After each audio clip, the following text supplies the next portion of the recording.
What up, everybody? Welcome to Run Your Race with my boy, AJ Richardson. We got a very special guest here today. We got my brethren, Carolina great. He had one of the best seasons I ever seen in Carolina history, Brice Johnson. Close to winning a championship, but we didn't end up doing it. And we're here to talk about it today.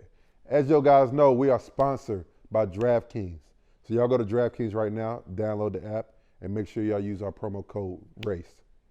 Now let's get to the episode.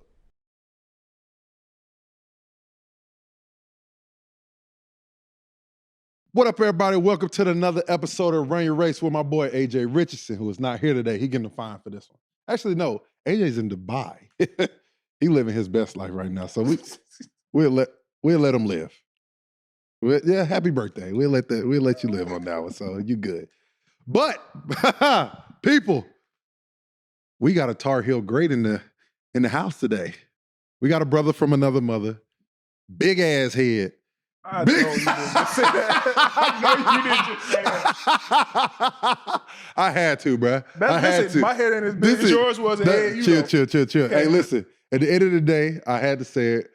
We family, and this is what we do. We just talk shit. I ain't seen this motherfucker in forever, and it's like we just saw each other yesterday. People, welcome, Brice Johnson. It's good to see you, my brother. It is good to see you. It is good to see you. Hey, listen. I know what everybody wants to know, but we gonna get to it. This is my brother. It was consensus, wasn't it? Yeah. Consensus first team. He went on a run that I've never seen before. Well, listen, Live. half of those points came from your passing. Hey, listen, I'm the only one that threw the lob at the end of the day, so we can play the clip home. But, Brice, what we do here on Run Your Race, we talk about the journey. We talk about the race to get to where you are today. Everyone's race is different. You got to go through the ups and downs, the trials and tribulations. And I think no one has the same path. So you might connect with somebody out there that needed to hear what your story is. So let's get right into it. Brice, where you're from and how'd you get started playing this game of basketball? Orangeburg, South Carolina. Obviously, a lot of people know, but my dad was a coach. Mm-hmm. So growing up, I've always been around the game.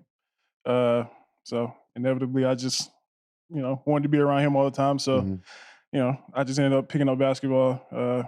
If you go back and ask a lot of his former players, I used to get on their nerves and just take the balls and like run around and just try to shoot in the middle of practice and, do all the little crazy things kids did. But, I just picked it up from there and, took off with it. Did you play any other sport? I did. I played football for 1 year. We can talk about that. Yep.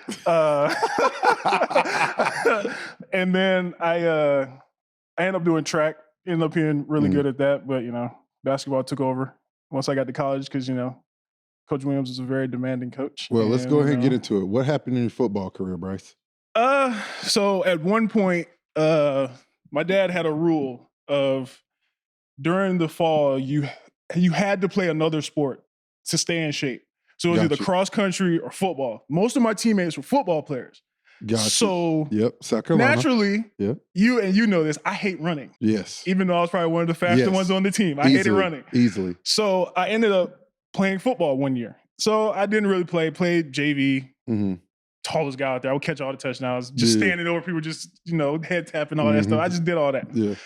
But the last game of the season, there's this one play where I go across the middle, quarterback throws it high. I reach for it, and I got folded. Yep, bro. I got folded going across the middle. My dad is on the side. He walks out there to me. I'm laying on the ground holding everything I can.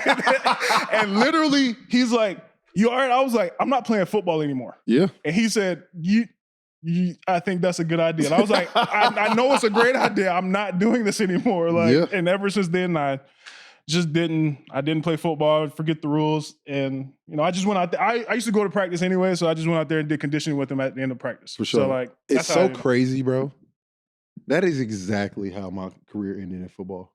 Yep. Exactly. Just going across the middle. Guys just saw me. Listen, they already had it out for me because of basketball. So they were like, all right, cool. I'm gonna try to take him out. Yep. Man, I have never been hit so hard. And it's something about football players. They love seeing taller players because they know they can go for their legs. Bro, when I tell you, I got hit so hard my last play of playing football. I said the same thing. I said, Mom, I'm never playing this game again. Yeah, but it's different though. My dad was on the sideline. He came to me. He walked out there to me to make sure I was okay. Yeah. And then I said, no, I'm not doing this anymore. That was the last thing we said about, that's the last thing I said to him on the field, laying there hurt. Like, I was like, I'm not playing anymore. Yeah. I'm not doing this. Like, just not doing it. So your dad's a basketball coach, the basketball coach at this time. What was it something that you thought, I have to do this, or you were just like, you fell in love with it? It wasn't something I had to do. Mm-hmm. It's just something I fell in love with. Like, I just always, like I said, I've always been around him. I would cry to my mom when, you know, he didn't let me go to games, like away games and stuff. Like, I always wanted to ride the bus and go to games with him. So, like, you know, it's just something I fell in love with, just doing it that way. And then once I got a little closer to high school, I was like, yeah, I kind of want my dad to be my coach. Like, I could have gone to a number of high schools. It's just, I was like, no, I want him to coach me. Like, I would want that, because he didn't coach me like Little League or like rec ball, like none of that. Like, he didn't coach me. So I was like, all right, I want him to coach me. When was the time that when did you hit your growth spurt?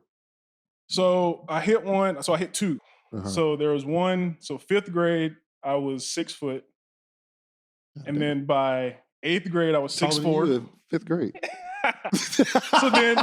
so by the end of 8th grade, I was 6'4". And then going into high school, by basketball season, I was 6'6". Damn. And then I just kept growing after that. Bro, when was it you realized, because there's a moment, when did you realize that you were like, okay, I might be solid. I might be really good at this game of basketball? So it might have been playing AAU with you, actually. I was going to ask you that, because it might have been then, but no, it was before that. It was the first year playing on the EYBL circuit. We ended up playing, but we didn't make Peach Jam.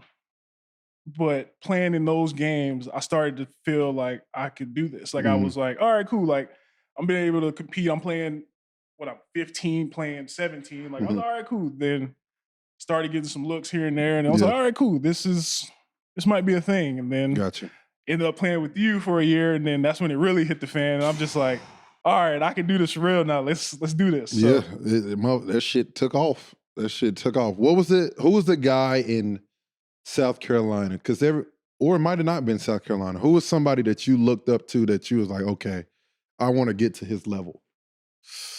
Oof. Well, I mean, it's like around my time, or like just like watching in general? Both. So around my time, who was there around my time? I think it was Brandon Wallace was a little bit older than me, or quite a bit older than me. I don't know. I just remember, because I ended up working out with Jermaine O'Neal's coach, Coach Glimp. I ended up starting to work out with him around high school. So I would always watch Jermaine, like, in the league, and then you find out, oh yeah, like, you know, KG's from South, like technically from South Carolina. So like, all right, cool. You start watching him. But then, like, I was always watching like Ray. I'd watch Ray all the time, which is inevitably why I ended up being a Carolina fan, because he's from South Carolina. Him, like Ivory Ladd, I would watch her all the time. So shout out to two greats. Two greats for sure. It's crazy because Ray ended up being my vet when I ended up in LA. So it was pretty cool. So, but yeah, just watching them. I don't know if there was a really, because, you know, South Carolina's not really a basketball state. I mean, we got like Ja and you know, Zion, and you got Asia Wilson. You got those three. I mean, I'm quite sure I'm missing quite a few, but we're more mainly a football kind of baseball state. So wasn't really too many guys. It's just, who'd you play AAU with to start off with? So I ended up with a team in my hometown, Orangeburg Express. That was the first team. Then I played with like another team in Columbia called South Carolina Kings. Then I played with the South Carolina Ravens. And then I ended up, because once the EYBL did their cuts, the year after that first year, that's when I ended up playing with CP3 with you. This is when you were number 1 in the country. We can talk about that story too. That's I have never seen you so down bad in my life. After a weekend of playing AAU, that was an epic fail. But I mean, you bounced back from it, you know. So struggled. But then I ended up playing with you guys, and then that was it after that. So yeah, hey, listen, we talk about the highs and the lows. Brice saw me at a low point. And I told everybody in the Run Your Race world who have watched from the very beginning, I talked about my story. I did not handle being number one in the country very fucking well. That was the worst I have ever seen you play basketball. I have never seen you, I've seen you obviously in college when you got hurt, coming back from injury, all that. Bro, it looked like you didn't know what you were doing. Like you did not take being number one. Like they just made you number one, like a few days before you went to LA? Bruh. And we played like the Arkansas Wings. I remember we played against Archie and you had to guard it. Got cooked. It wasn't a fun time for a lot of us because we had to give you the ball because you were the number one player in the country. So it was more of like they wanted to see it for themselves. So they were like, okay, you number one in the country, go show it. Let me see what you got. And I was just out there like, oh shit. Granted, what am I, 14? Yeah, you're 14 at the I'm time. a 14-year-old playing against 17-year-olds. They're about to go to fucking college. And yeah, but at the same time, there were times after that I bounced back, though. You played really well. But that weekend, I had to figure it out. You literally looked like I had to figure it out. I was definitely, it helped me out in the long run for sure. It did. But let's talk about, this is your pod. We're not going to talk about how ass I was. Okay. That's one little thing we're talking about. It's all good. It's all good. No, I'm cool with it. Technically, this is your podcast. Have I not said it before? I did not know how to handle it. This is still your podcast. For sure. Okay. But let's go ahead and talk about this. Brice, your junior year going to your senior year, AAU basketball, you took the summer by storm. First of all, before that year, how many offers you think you had? Wasn't many. Well, no, there were plenty. They weren't the high majors. They weren't like the Carolinas and those offers. I mean, there were always looks. It's just after that summer is when Coach Williams came around and then everything started really blow up. You start cooking, bro. Do you remember the game the first game of Peace Jam? We played against what's the big fella? DeJuan Coleman. Because you remember I dunked on him 3 different times. Right. And literally everybody was like, what is wrong with him? Oh, he's actually pretty good. Because I dunked on him 2 or 3 times. CP's on the sideline. I'm screaming after every dunk. You're getting hype. And I'm just like, all right, cool. This is what it's like. All right, cool. I can do this all the time. So for all the Carolina fans and all the fans of Brice Johnson, this is how Brice operates. Let him figure it out one time. And then he going to keep rolling with it. He not going to break the trend. He going to just, oh, I can do this now? Oh, bet. Y'all done fucked up. Listen, after that game, there was no going back. He cooked everyone from there on out. Now, could he guard anybody? Fuck no. But okay, first of all, but you were the best shot blocker in the EYBL though. You were the best. But I'm talking about later on in my career. Come on. Oh yeah. No, later on, you definitely started guarding. Now, listen, I wasn't frail though. I was about to say later on, even in college, Coach Williams did grade us really hard on defense, and I was technically the worst defender. Oh yeah. But we're gonna get into all that. Oh, good. But I would say this: you had a stretch that was insane. It was actually insane, and actually, I need to talk to the CP3 guys about that because they talk about Harry as far as he was definitely our most talented guy to ever come out of CP3. Harry's the most talented player I have ever watched. Oh yeah, he I have never seen anybody that could move like that. Even on his bad, even when he got hurt or when he had his bad knees, he was still cooking. I was like, bro, there's no way he should be moving me like that with that big brace on. It was so impressive. He was not still nice. Harry was Is he still playing? Yeah, he's with Charlotte right now. Oh, he's with Charlotte now. He's still doing his thing. But the crazy part is, you're right up there, bro. As far as a stretch, I don't know. We didn't make it that far though. We made it out of pool play, but we didn't win the first one. Yeah, we weren't that good though. We were okay. We shouldn't have been there, but you could. Like I said, no, you started figuring it out, and you became a matchup nightmare for a lot of people. But then I got humbled because I guarded Kyle Anderson. Shout out to Slow Mo. We need you on the pod. He cooked me. He sure did. He cooked me. Oh, that was the first time I've ever seen somebody move at that pace. And still get buckets. And there was nothing you can do about it. You couldn't speed him up. Every time he shot a floater, it was high, and I couldn't get to it. I was like, okay. What do we do? Somebody figure it out, please. Yeah. So talk about how, as a player who you got offers. A lot of people still wanted you, but once you got the high major guys, high major, the Carolinas, the Dukes, the Kentuckys, all those guys, after your junior year, summer, what was that? How did you approach it? How did you handle it at the time? And what would you have changed or done better? Just being recruited? Yeah. Well, I'm from a small town, so I didn't really.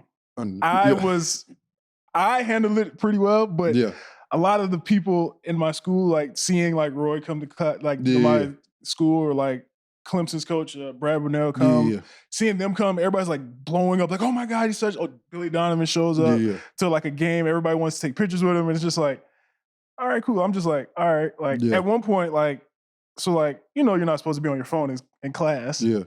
At one point, I had to tell my dad to tell all coaches to stop calling me during school hours.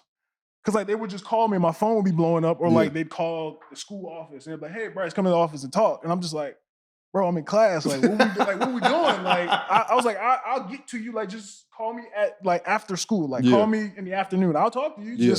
You can't call me at 11 o'clock in the morning and expect me to come out of class every time you want to talk. Like, it was cool. It's just, that was probably the only problem. It's just, once they get that open period of talking, they're like, yeah, I'm gonna talk to you every minute I can. Like, for sure. I'm sure you had the same thing. No, for sure. I nipped my shit in the bud. I was ready to get that shit over with.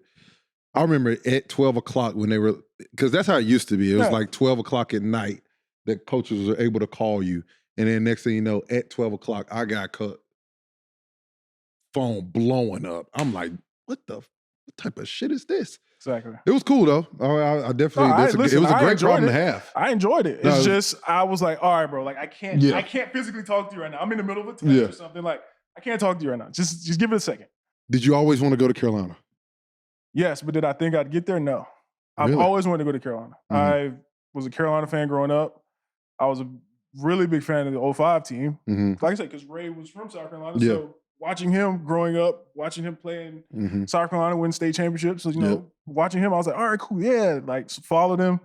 And then I ended up falling in love with like Marv, because like Marv was a 4-man coming off the bench. I never saw myself being a first team All-American. I just like, all right, cool, I'm gonna go to a smaller school, play basketball, have a decent career, maybe play basketball after, maybe not.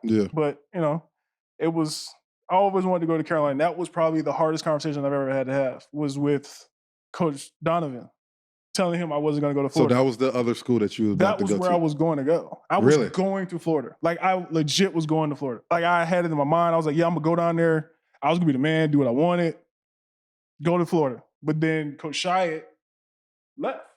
Coach Larry Shyatt left. Like, I was really cool with him. He was recruiting me the whole time. Him and my dad were cool because he coached at Clemson. My dad used to go to his camps. He went to, like, his coaches' clinics. So they've known each other. So like that was easy. Oh yeah, I can go there, do what I need to do. But once he left, I was just like, dang, I don't know if I want to do that. So you felt like you had a better relationship with the assistant. I had a better relationship with the assistants there. And I just, like I said, I didn't think I was good enough to play at Carolina. So I was like, I mean, yes, I want to play there, cool, but like I didn't think anything of that. But then once Coach Shyatt left, I was like, all right, maybe maybe I should give it a look. And then also, I thought James Michael was going to leave. So like, I was all right, cool. James Michael's supposed to be a first round pick out this freshman year. Who's going to be there to stop me? Like, I could go in, fight for a spot or, play a lot. So you were about to go to Florida and you had the Carolina offer. I was literally, it came down to those two. It came down to Florida and Carolina the day before I committed. I had offers from both. I was like, all right, cool. Like, I went, like, you can ask any of the guys that were there the year before we got there, when I went on my visit, they hated me. At where? At Carolina. You can ask like Kendall, John, all of them. You can ask every single one of them. Tyler Zeller. I go there, I don't want to play pickup. I don't want to do nothing. I did hear about that. They hated me. I walked in there with slides on. I was like, yeah, I'm gonna just go show up, hang out. They was like, no, I play pickup. I was like, no, I'm good. Like, and I think that day, Marv and I think PJ Harrison got in a fight in pickup. Because I was gonna do it, but then I saw that I was like, I'm not doing that. Like, I was like, I'm not playing pickup. I actually want to go home. Like, I don't want to get hurt. Like, so like, I really didn't play pickup. Like, I didn't want to hang out with nobody. I just want to go back to the room and I had my best friend from high school with me. I was like, yeah, no, we go to the football game. I'm gonna just go home, get some food, hang out. I had the game with me. I was gonna go play the game. Cool. That's all it was gonna be. There's some Brice Johnson shit for you right there, bro. Listen, I'm not as bad. Listen, I'm not as bad as Isaiah, but hey, that's true. That is not as bad as true. Isaiah was. So. But I would tell you this: that's some Brice Johnson shit for you. That sums up Brice Johnson in a nutshell. Now, did he open up? He did. Yeah, with y'all. He was always still gonna be fucking Brice. Man, I did not know that. Yeah. You're about to go to Florida. Because I think there was who was there? There was nobody there that would challenge me. No. Because we ended up playing Florida. I think the only person that was there that would have challenged me is Patrick Young at the time. Or he just graduated, and he was the 5. So I was like, all right, cool. I can go in there and just be the 4 man next to him. Just do what I needed to do. Assistant coach doesn't leave. You at Florida, no doubt about it. Probably. Interesting. Probably go there, ball out for 2 years, however long Coach Donovan was there. Yeah. And then, see where it takes me. Yeah. But, But, Brice, make a better decision, you go to Carolina. Was a better decision. It was a great decision. Better decision, go to Carolina. What was that conversation like when you told Coach Williams? It was as you would expect it to be. He was like, listen, I'm not gonna promise you. I'm not gonna promise you anything. I'm not gonna tell you you're gonna start. Like, you're gonna come in here and you're gonna work for everything you wanna get to. And I'm just like, all right, cool. Like, that's fine. Like, I was just like, yeah, I'm close to home. Yep. Dad can come see me play all the time. Family can come up. So like, I was like, all right, cool. Like, I'm good with that. Like, so instead of it being a 6-hour drive to Florida, it's a 4-hour drive from Orangeburg to Chapel Hill. That's true. That's true. Brice, we played 3 years together, brother. Three of the longest years of my life. 3 good years. 3 of the longest years of my life. We're going to break them all down. Oh, God. We had a guest, though, here that I played with for that long. Listen. Brice. No, let's go over the year before I got there, though. That was when all the shit went down. From McCants? Yeah. Don't even get me started on that motherfucker. It did. It did happen. What did y'all go through in that time? Like what all went down, and what did y'all as a team? How do you stay focused? It was extremely hard to. Yeah. I mean, I can't really remember a lot of it, but obviously, go to games, you go to the student sections, like yelling the ABCs out at you and doing all these different things. Like, you remember those things were like, the things that I kind of remember was like, I remember that press conference Coach Williams had, and like the whole 05 team was there except him. Like, all of them came back. Mm-hmm. We're all in there with him, having his back, and it was just awkward. It was just awkward everywhere. Like, it turned into like, even like, because you know how strict Coach Williams was about classes. Oh, yeah, like, we even have even a story about when we were failing, but it was after 2 weeks of class and Coach Williams made us run. Yeah. But you know how strict he was. Like, even 3 o'clock in the morning, getting off the bus, he's like, yo, make sure y'all in class. Because if you ain't in class, I'd be sorry. I feel sorry for you when you come to practice. Yep. So but just those things are just having the media everywhere. Like, I don't know how they figured out people's class schedules, but they'd be standing outside your building. Hey, so how do you feel about this? What is it like to not have to go to class? I'm like, but I'm going to class. So I'm literally here. I'm literally walking to class. So things that people don't know is Coach Williams made his walk around campus around the time where everybody had a class. Mm-hmm. So at any given moment, a teacher would be like, oh, Coach Williams is at the door. And you're like, oh, he's actually here. Mm-hmm. He would just pop up in your class. So you're we knew to go to class. That's all we did know. He was like, dude, I've been preaching this for years. Him and Clint walk around campus around 10:30, 11 o'clock every day. Everybody in class. And everybody better be in class. Because you ain't in class, Carolina ain't been so big. So and then but when all that went down, it turned into teachers telling you can't have their class. Teachers are yeah, I don't want a basketball player in my class because of what's going on. Mm-hmm. It turned into oh yeah, you're gonna miss this many days. I'm just gonna fail you, so you might as well just change. They didn't want to work with nobody anymore. Mm-hmm. It was just all right, cool. You guys made us look bad. Now we're gonna make you look bad. No, what is that? It has nothing to do with me. That was almost 10 years ago whenever they said they did that. Yeah. So it's exactly. I'm trying to take a class. I'm trying to take this one class that's from my major. Mm-hmm. And they're like, nah, we can't let you in the class. You're going to miss too many days. They're yeah, I don't want a basketball player in my class. Mm-hmm. And it's dang, what did I do to you? I didn't do anything to you. And you walking into that your freshman year. Crazy. And you got to what was your welcome? I mean, That's what I'm trying to think. I'm like, what's your welcome to college moment at this point? Just being turned down to go into class. Like, I'm being turned away. Like, yeah, so were you on campus when it came out? Yes, we were on campus because we went to the press conference. Yeah. We all went there because all the guys came back and were like, yo, no, we got coaches back. And I'm just like, where did this come from? Like, we had already been there because, we got to go in the summer. So it's like, we're already there. You're not going to go home that first summer because you're like, we got to do the 12-minute run. Exactly. That ain't no baby. Did y'all end up doing it that year? Yeah, we did the 12-minute run every year. What you mean? What? What kind of welcome to college moment? The 12-minute run, probably. No, the 33 test. Oh, yeah, you hated those. The 33 test. That was the one that I hated the most. 33 test is a down and back 3 times in 33 seconds. Biggs. Brice should have been with the wings. No, I should have been with the point guards.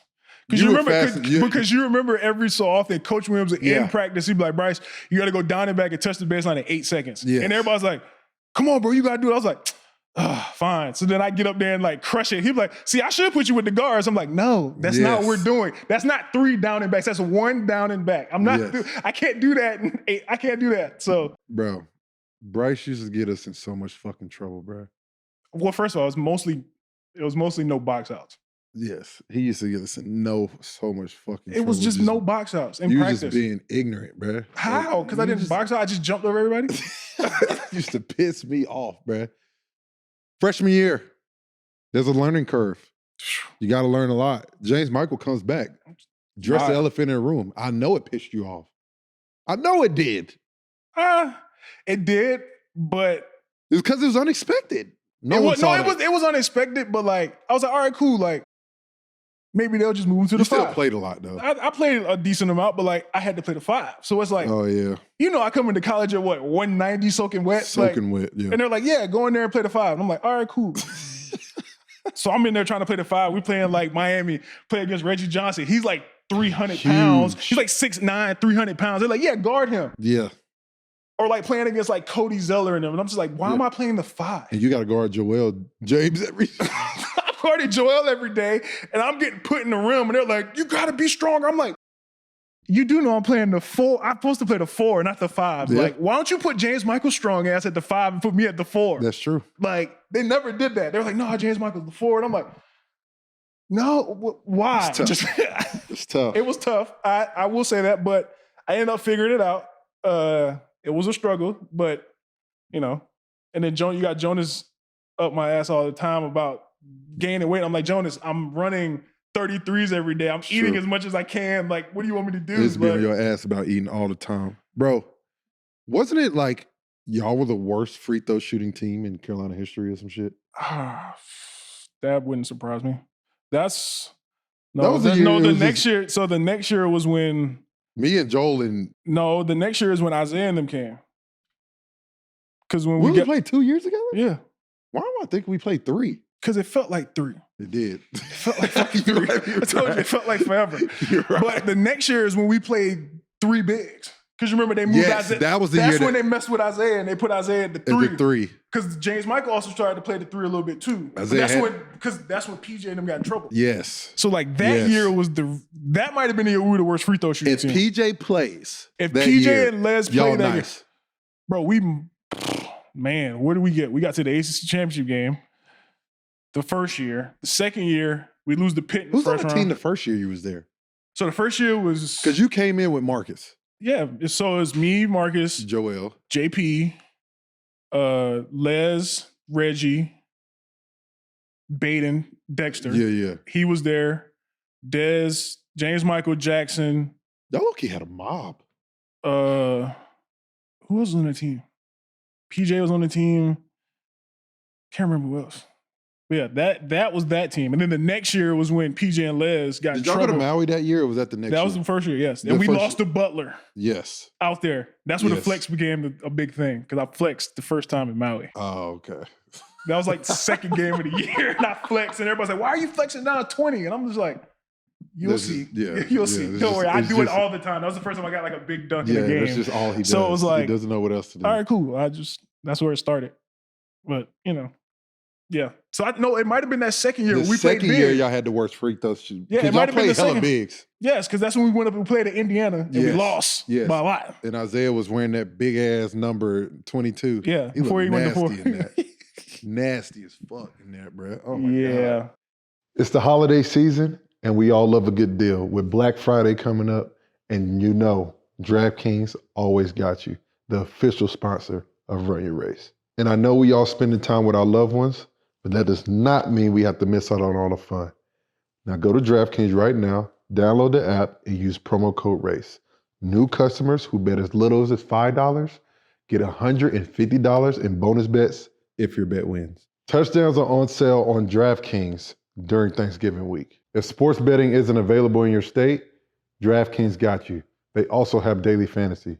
And I know we talk about the NFL and the NBA a lot, but they also have other sports also, NHL, F1, and many others. So make sure you guys go to DraftKings right now, download the app, use promo code RACE. DraftKings, the crown is yours.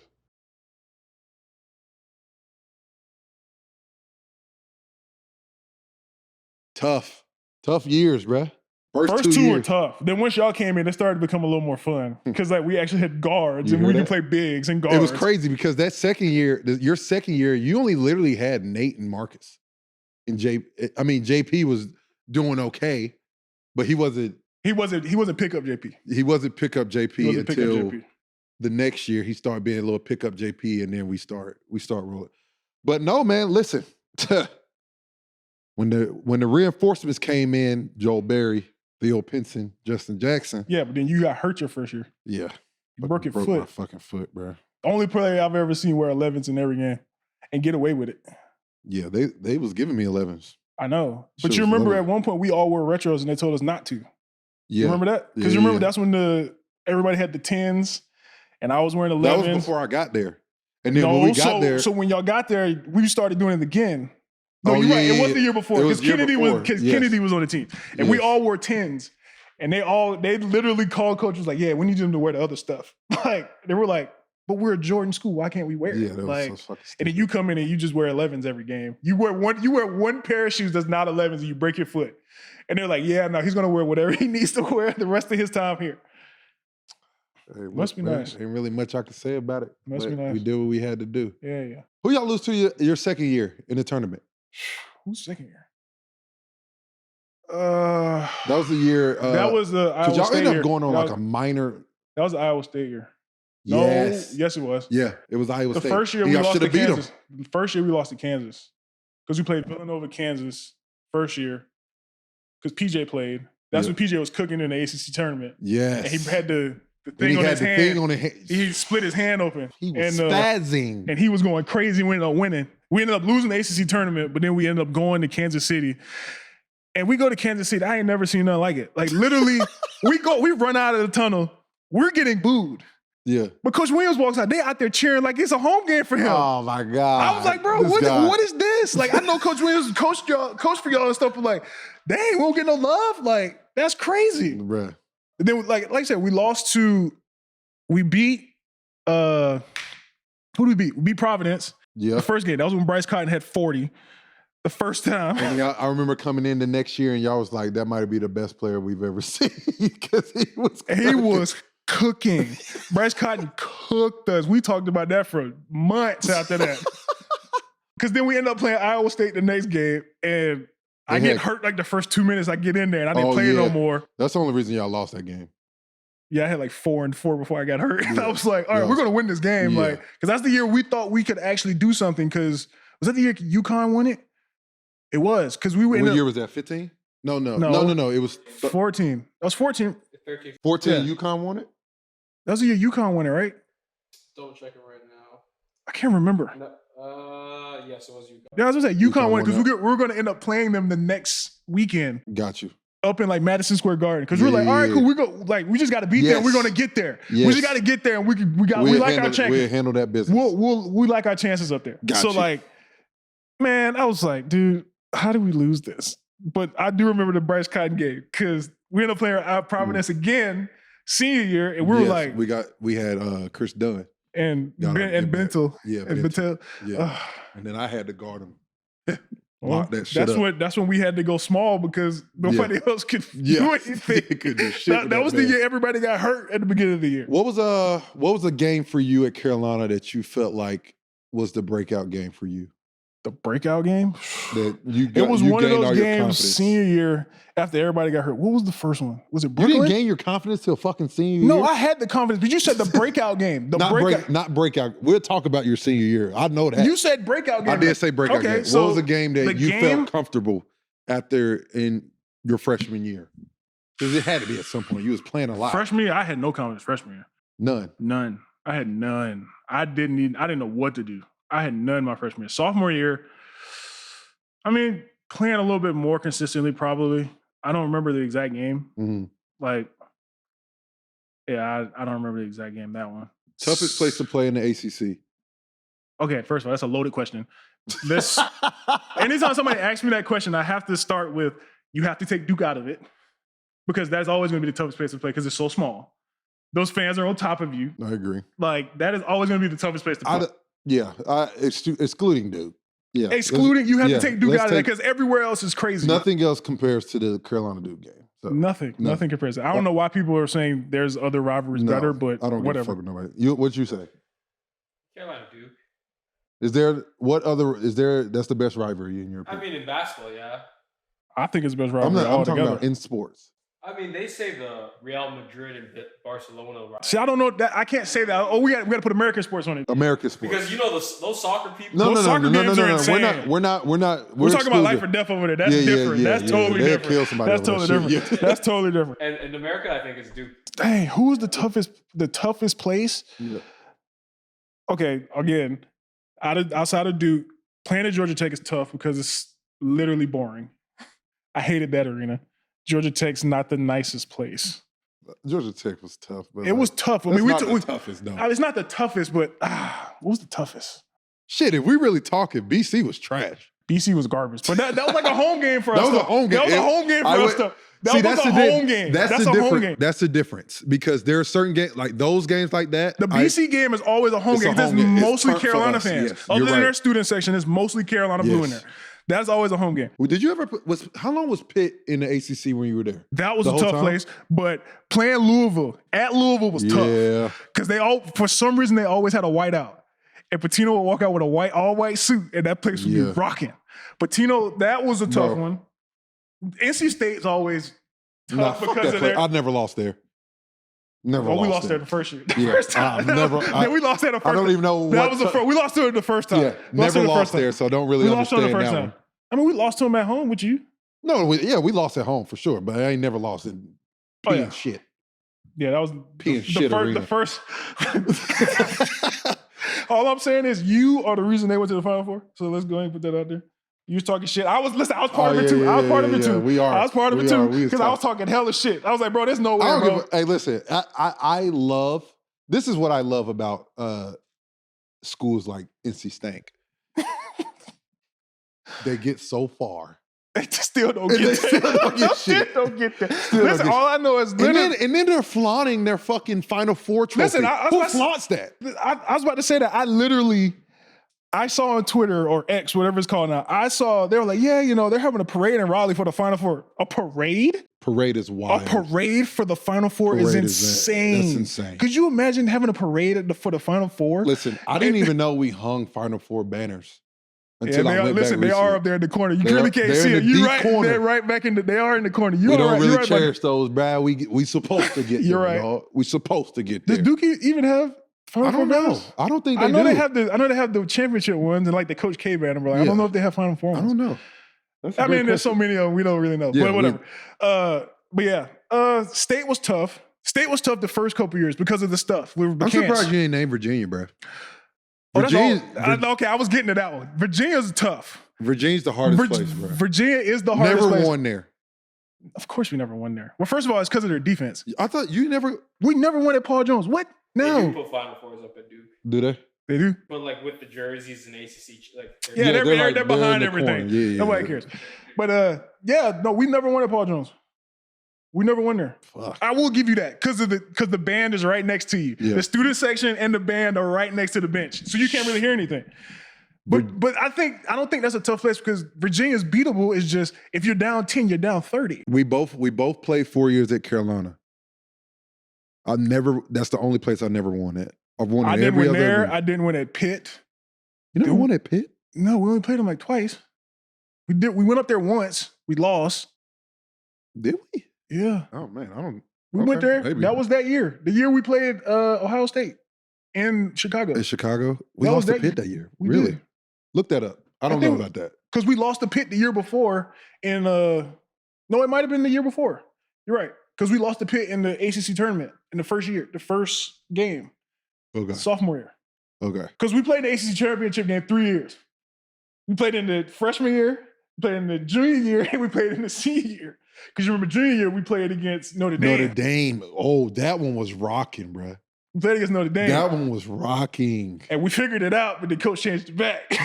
Because we figured it out as players, but then coach changed the matchups back. Yeah. And then that's when, your boy Connaughton went crazy. Went stupid. He went absolutely crazy because, we hedge and it was impossible to guard it. Brice hated hedging. Oh, you would have loved it when we started doing flat. We started doing flat when you look. That's why I was always the worst defensive grade because we always had the hedge. And I'm like, you got to get back. Bro, how am I going to get back when there's nobody back there to help me? Bro, they made Brice hedge every single time, and he hated it. We had some tough practices, though. I think your junior year, we were deep. We had a deep basketball team. Was that the year? No, that wasn't the year. No, wait. Brice, you tripping, bro. No. Your senior year, we had a deep basketball team. Yeah, we were like too deep in every position. Yeah, we were deep. Because the first year, your junior year, we lost to Wisconsin. We should have. You're right. In the Sweet 16. We should have beat them motherfuckers. Yeah, but was that when JP was getting cooked by Sam? That and Nate tricked it off. You remember Nate made them 2 dumbass plays? Oh yeah. God, he tricked it off. I just remember JP having like a thing about Sam Decker. He was like, "Yeah, no, I got this." Aren't they both from Wisconsin? Yeah. Oh yeah. It was like a personal thing for them. Yeah. And I was like, all right, cool. No, we good. Like I've seen JP hoop. I've seen him play defense. Like he is Michael Jordan in pickup. He's gonna turn it on today. This is one of those games that I know JP's gonna show up. And he absolutely gets fried. JP Toka, though, is the best pickup player of all time. His jersey would be in the front row if he played like that in the game. Front row. I'm telling you. I'm not even kidding. It was ridiculous. I've never seen anybody run off 7 straight like that in my life. Hey, me and Marcus was talking about this the other day. Do you remember what happened after the Iowa game? You remember that? When I the practice? When coach was like, it's my fault. And I went and I got mad. And I was like, the first time you actually spoke up, he's like, "Nah, coach, it's our fault." And I'm just like, "Theo, shut up." And he still killed us after that. He's like, "I appreciate that, Theo, but nah, it's my fault." He goes in the presser and does the same thing. Yeah. And then that next practice was a blur. So coach did this shit all the time. It was a blur. Coach I don't remember that. He literally, we'll lose and he'll blame it on himself. That's the worst thing that can possibly Were you there happen. when he kicked us out of practice on Christmas Day? No, you weren't there. That's when Reggie was there because Reggie showed up late. Marcus was late because his flight was delayed. Marcus's flight was delayed. And Reggie ended up showing up late back to practice. And Coach Williams was like, "I could have been at home with my grandkids right now. I came here to be with you guys." He kicked us out of practice, went to Charlotte with his grandkids, and came back that night. We had practice. He left. What? He left. He came drove back to Charlotte? He went back to Charlotte, went to be with his grandkids, and then came back. And we had practice. We were out there. We're like, "No, we're going to keep going." Coach had walked out. You know the curtain? Yeah. He went through the curtain. Boom. Busted through the curtains. He walked out. You know how Coach Rob is. Coach Rob was like, "I mean, y'all coming back either way, so y'all might as well go on home." We were just listen, it was one of those like days where we were just going over the plays. Like we're just doing all the plays, just walk through. Yeah. Nothing crazy. We just got back. Like we got practice the next day. Cool. Nope. Late. He was like, "Nah, just go ahead and start running." He started running. Reggie was like running on the sideline. I was like, "Bro, this is insane." Like, I don't know what I want. I don't even know if I want to do this. That wasn't even the worst one though. We got kicked out your junior year. You remember JP did the same fucking thing twice?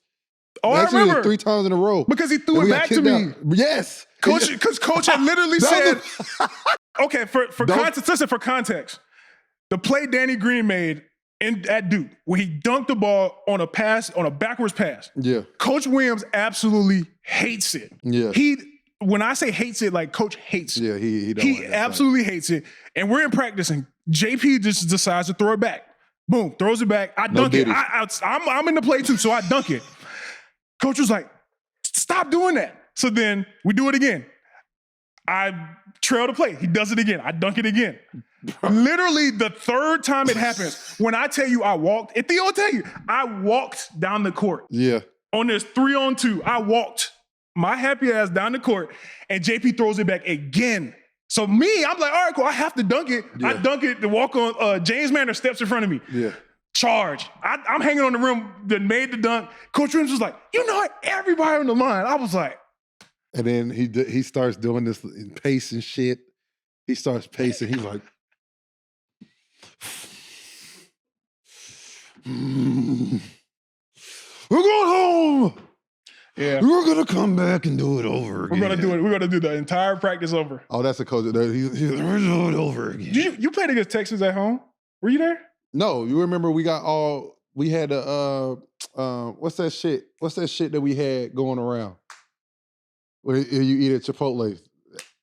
Oh, you remember that shit? What was it? I don't remember. Fuck. What was it? Called too. Huh? I forgot what it was called too. What was that? But you were on the team though. I was on the team. Played Texas at home? We played at Texas. You played at Texas. We played at Texas. Oh, you weren't there for the one at home. No, I wasn't there for the one. That's when y'all shot like shit. Yeah, because we went to Frankie's the day before. I remember that because it was over. For people who know what Frankie's is, Frankie's is like a game place. It's like an arcade and like go-kart place. It's in Raleigh. Bro, we went to Frankie's the day before, bro. Bro, we went to Frankie's, right? And we like it was team bonding. It was over winter break. We went to Frankie's. It was all right, cool. Like we were like, Bro. yeah, Texas comes in, bro. We get smacked. Joel gets ejected. Yes. Because he took somebody out. He gets ejected. Oh, that was the get. So the practice after that, we get there. I don't think none of us left the locker room. Because it was one of those days, like, coach was like, y'all better be here at 5 a.m. And if anybody's late, I promise you, you're going to regret it. Bro, we get there, bro. The benches and the scores table is still set up.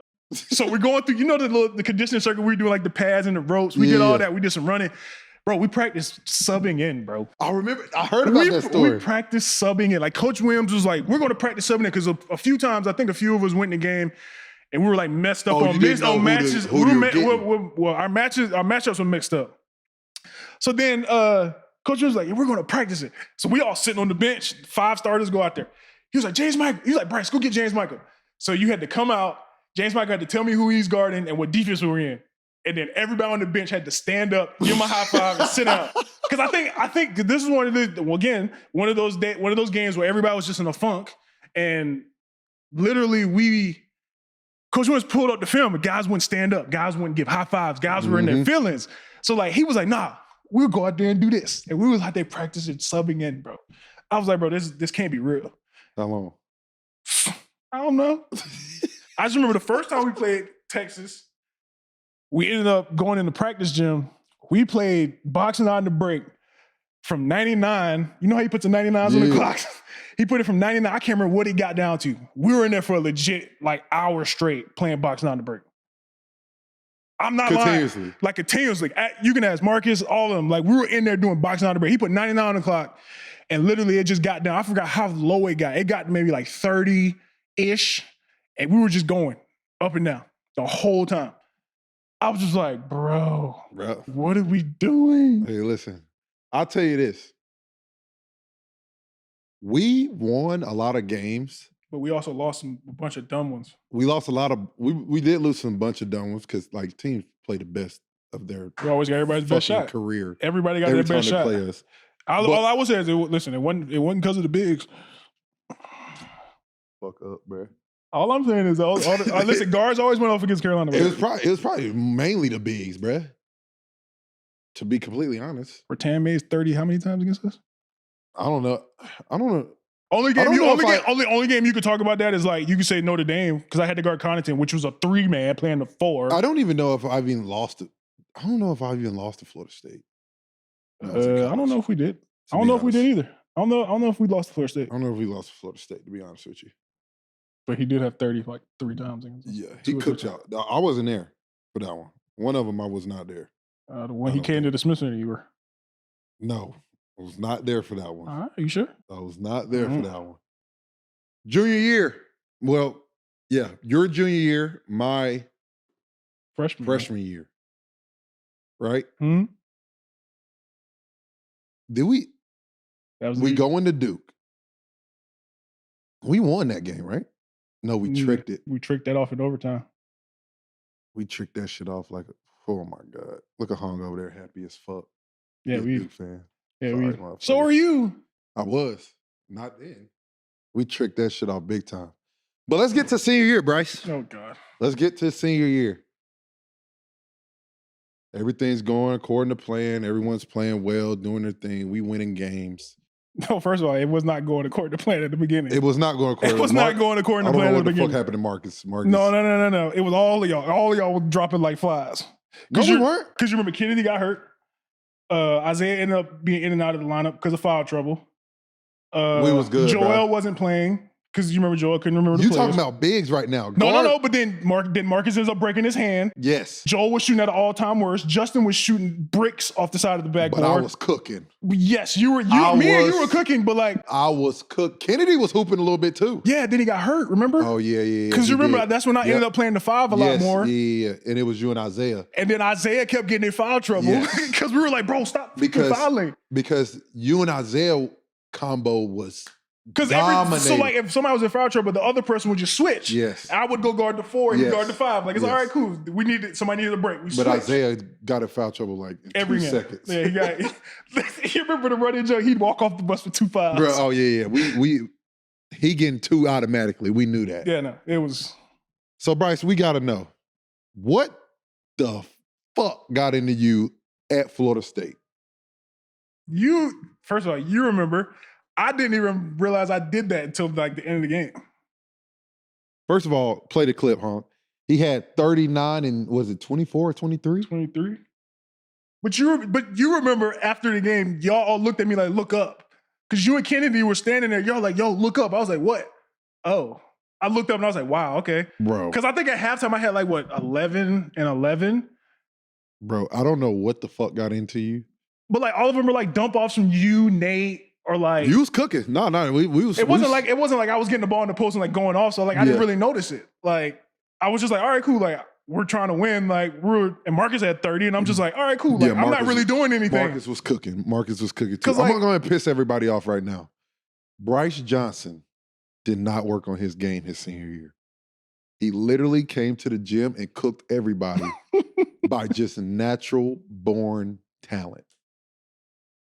He'd go to practice. He'd handle his business practice. He'd do a couple hook shots, work on his free throws. That's it. He'd do, but his game was super simple. Right shoulder, turn around J. Left shoulder, hook shot. He gonna get to it. And it doesn't matter where he's shooting the fucking hook shot from. He gonna make it. Or an occasional jumper from the free throw line. Yeah. Even though Coach Williams had instilled the most fear I've ever had in my life to shoot the ball. Yeah. Bro, it was because Kennedy comes in and Kennedy's like shooting a lot. And Coach was like, if y'all shoot another jumper, y'all not gonna touch the ball. And I'm like, bro, stop shooting. Like, bro, it's like we were like kind of scared to shoot it. So I was like, I'm not gonna shoot the ball. I'm gonna just go in the post. Like, bro, after that game. Well, no, it started in Brooklyn. Remember? When we played we played UCLA and I had like. But it was like that. The Florida State game was when it was solidified, though. Oh, yeah, that was the first one. That was like the second ACC game. Yeah, it was like the first or second ACC game, and you fucking dominated from there on out. I was like, there's nothing anybody can do with this man right now. And then at that point, we're like, we didn't shoot the ball well because then Marcus cut his hair, and then he started missing everything. Well, yeah, that's where all the rebounds came from. Yeah, like him and Justin and Joel, y'all, like all of them were like missing shots. We weren't. So like I was just around the basket. And I was like, all right, I'm gonna pick it up and like. Well, we had to practice rebounding every fucking day anyway. So if y'all didn't go to the boards, Coach was ripping y'all head off. Yeah, or you didn't box out, which is the reason why we ran a lot. But we ran so fucking much. I take fault for that. You remember my freshman year when I said I was going to, and y'all didn't run the 12-minute run? And I was like, I got it. And then I gave it back. I was like, fuck, bro, this shit is ass, dog. Yeah. Were you there when Coach made Kennedy do it every day? Made Kennedy do it every day, and when he folded the towel, made Kennedy sit on the towel? I didn't go. I stopped going out there because I had like an 8 a.m. class. I couldn't make it. Oh yeah. There was at a certain point I couldn't go out there anymore because I had an early class. But y'all would go out there every day, and I'm just like, and I would get a text of like, yeah, he didn't make it again. We got to do it again. I'm just like, dog. Bro, can he just finish this thing, bro? Like, can somebody just run out there with him and help him? I think it was 6 times. I think we went out. It was every morning. So if you don't make the 12-minute run, you got to keep doing it over and over until you get it. Yep. I think it was 6 times we went out there. There was like 2 times nobody went. We was just like, bro, because it was at 6 a.m. It was early as fuck. It was like, all right, bro, you gotta make that shit today, bro, without us being there. And I remember we all went one day and he made it, and we was like, thank you, Jesus. Now bro. we can go with practice. Now we can do our fucking practice and be good. But no, it was some good times, bro. I would say this. That stretch when you went crazy and you started dominating and we won the ACC at Duke, that all the way to the national championship was probably the most fun I've ever had in my life. Bro, literally, and you know what's funny? And it started at halftime against Duke. Bro. When we played at Duke at halftime, we're all in the locker room. We're like, all right, cool. You know, we're playing well. But the one thing everybody wanted to know was like, yo, did Miami win? Like, yo, we're all wondering if Miami won. Because if Miami won, it would have been a tie. If they would have won, if they won, it would have been outright for us. If they lost, it'd have been a tie between 2 people. I can't remember who the tie was. We would have been in the tie. We would have been in the tie, but we wouldn't have won it outright if they didn't win. We had already won it. Yeah. So it would have been a tie. So we're like, all right, cool. Okay. Oh, we was good. We were playing with house money at that point. Yeah, we're playing with house. Oh, yeah, we're going to win it? We can win it outright today? Oh, yeah, we're winning this thing outright today. We start cooking. We started, and then you threw I don't know how I caught that lob, but like. Oh, yeah, that shit was nuts. Played a clip, threw the lob from the top of the key. I don't know how I caught that. That motherfucker went go-go gadget. Talk the shit out. I don't know how I caught that, but like, listen, you throw lobs all the time. So I'm used to you throwing lobs, but that one, you put a little extra juice on that one. And I was like, all right, cool. Like, I got to go get this. We got to turn on that. Because like, I think it was just like an unspoken thing between me and you, like, especially when teams play zone. It was just like, all right, just back up like 2 or 3 steps and then like look at Theo. It's so stupid though, because I'm like, we throw lobs all the time. Like, we literally to start our offense is an option for a lob. We throw those shit. So what are you doing? Let me ask you this. Our tournament run, what team did you think we almost lost, we should have lost to, other than clearly we lost to Nova? Because there's always one game that you're like, oh shit, we got away with that one. Man. It should have been Notre Dame, honestly. Because that was the game I got a tech. Oh yeah, you was tripping. I had to step up again. Never fear. Y'all did. Y'all actually Theo did. Is here. No, y'all actually did, because I got a tech. Was it the first half? Brice will spaz out in a second. But it wasn't for like a spaz out though. I had like traveled and like I just turned around and threw the ball over my head. It wasn't like I was mad and like slammed it. I just like threw it back towards the goal and I was like, all right, cool. I didn't think nothing of it. Ignorant. And then Coach Williams just like ripping me a new one when I get to the bench. And I'm just like standing there, sitting there. There's a clip, I think you guys going to run. And I stood up and I'm just like standing behind everybody and I'm just like pissed. I'm just like, I don't have any emotion. I'm just like, I don't know what to do. Like it's just Brice, bro. Yeah, and then he made me run 22s every practice until the championship game. It was Brice. Brice just did Brice shit, bro. No, our consensus first team All-American had to run after practice because he was just being Brice. Just doing Brice shit, bro. Yeah. And like, bro, we used to get so mad, but like, Brice, just give a fuck for 2 seconds until we can get over with this practice. He'd be like, no, bro, I'm getting tired of this shit, bro. I'm like, Brice, fuck. Well, first of all, it was because Coach Rob would always just call the dumbest things for fun. Brice, I'm doing right the first fucking time. Bro, I'm leading the country in rebounds. He's talking about I'm not boxing out. Like, bro, what are you doing? They're trying to make you better. Whatever. Hey, listen, at the end of the day, you did what you needed to do. But I wanted, bro, the Florida Gulf Coast game. No, was it Florida Gulf Coast? That was a tough game, bro. That one was tough. I think that was our toughest game. No, the next one wasn't that big.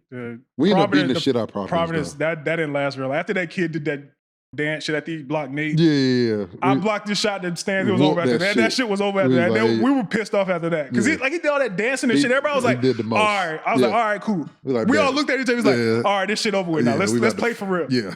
And I remember a lot of times in games, we'd be down by like 5 or 6. We'd all, like, somebody get a dumb foul. We all step up to the sideline. You know, you like huddle up. We all huddle up. We'd be like, all right, y'all done? Y'all done bullshitting? Yeah. Like, and people don't realize, like, we would literally play with our food in the first half for fun. Like, we would do it for fun. And then Coach Williams would yell at us, and we're like, all right, cool, let's play. It was more of like, it was that a little bit, but also it was more of like. People couldn't miss. People couldn't miss, but everyone plays well in the first half against us because you have energy. You have the adrenaline. We literally run all day, every day in practice. You can't, like, if you try to run with us, you remember Indiana was like, oh, we going to run with Carolina. Oh, yeah, no, everybody was just like, yeah, we're going to run to Carolina. Okay. I'm like, dude, we do this shit every fucking day. Okay. You're not going to outrun us. This is Listen, literally you're going to get to that, the under 8 timeout, and everybody's going to be gassed, and we're going to be like, y'all ready? Yeah, let's keep running. Like, let's go do what we need to do at that point.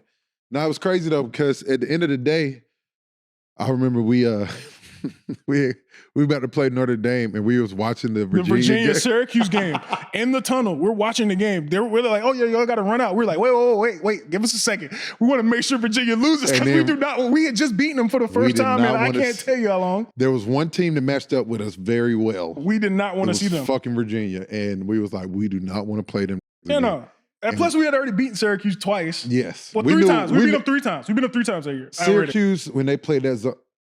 We were eating that zone up every single time. Yeah. But as I said, I remember that vividly because we were all standing in the tunnel watching around one TV this Virginia-Syracuse game. Needed that. And people were looking at us like, what is wrong with it? We're like, no, we're making sure they lose. Like, we do not want to play Virginia again. Like, we do not, because we knew it was going to be a dogfight. Yeah. Like, we just knew it would be a dogfight, and we didn't want that fight. We didn't want to deal with that again. Didn't want to deal with that in the Final Four. And we just beat them. We just beat them in the ACC Championship. They was going to be mad as fuck. We just beat them for the ACC Championship. So they were going to get us. They were going to try to get us back. So we go to the Final Four. I remember we all sitting in the little thing. What was the shit called?